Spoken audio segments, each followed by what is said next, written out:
Please allow me to introduce myself first. My name is Shaskia Theofani. I'm an active international relations student in LSPR Communication and Business Institute. Currently, I'm taking a public speaking and presentation skills class under the supervision of Mr. Bonar Sirait as my mentor and my lecturer. Now, you're probably wondering, what am I doing right now? Well, on this occasion, I would like to talk to you about hydropower. Now, before we get to that, let's first talk about why we're having hydropower in the first place. Don't you ever think about that? Don't you ever wonder about that? So, hydropower is a form of green energy production.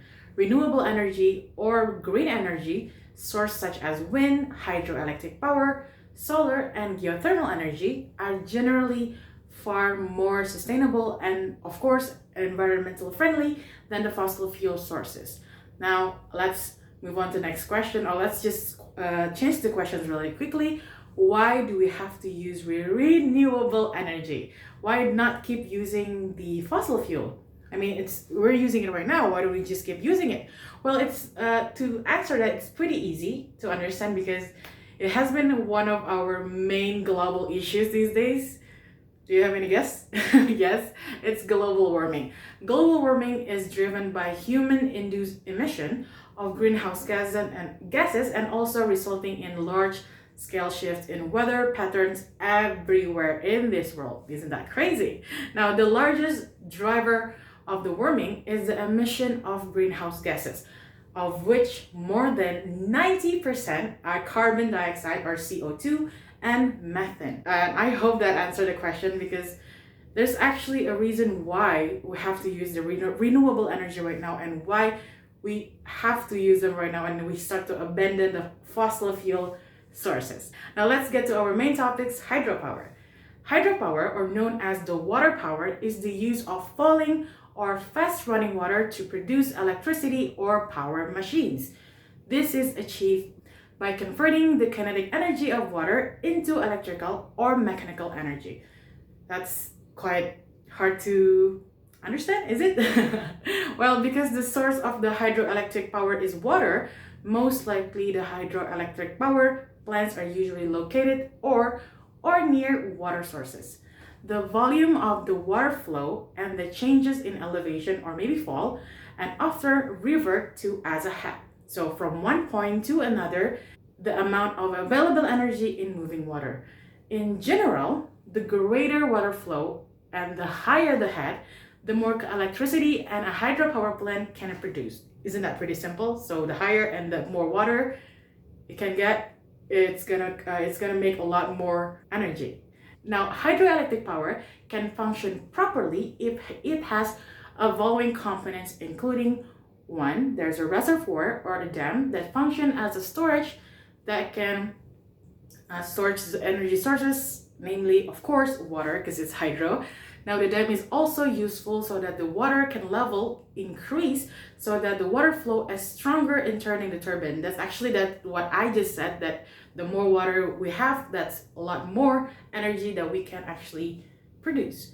Number two, it's penstock. It's a tool that functions to channel direct water to the turbine. Now, number three, we got turbine as a component to convert water potential energy into a mechanical energy. Now, number four, we get generator as a component that function to produce electrical energy derived from mechanical energy. Now, let's talk about the types of hydropower. There are two main types of hydropower. First is the storage hydropower and also the run-of-river hydropower. Let's talk about the first one, storage hydropower. Typically, it's a large system that uses a dam to store the water in a reservoir. Electricity is produced by releasing water from the reservoir through a turbine, which activates the generator. Now, the second one is a run-of-river, a facility that channels flowing water from a river through a canal or a penstock to spin the turbine. And typically, a run-of-river project will have a little or maybe even no storage facility. Run-of-river provides a continuous supply of electricity with some flexibility of operation for daily function in demand through water flow that is regulated by the facility. Now let's talk about the benefits from hydropower. It is, of course, it is more environmental friendly energy, free of carbon emissions, so it does not cause pollution and greenhouse effect. It has a very long lifespan, and that it can generally generate the electricity for more than 100 years. And finally, there's a hydro plant in the form of reservoir or dam can also become a water tourism location. Also, other than that, we can also learn that the potential of hydropower is also opening up jobs for the surrounding community, and the collected water from the reservoir or dams can also be used for the daily needs of the community, irrigation for rice fields, and water reserve during the dry season. Now, of course, if we have the benefits, we can also talk about some concerns that are also, of course, there, namely as the development for big hydropower plants requires a very large amount of funds and investment. And if the hydro plant wants to produce a large electricity for the capacity, it will also require a lot more large area of land and disturbance in a lake or river ecosystem due to dam construction.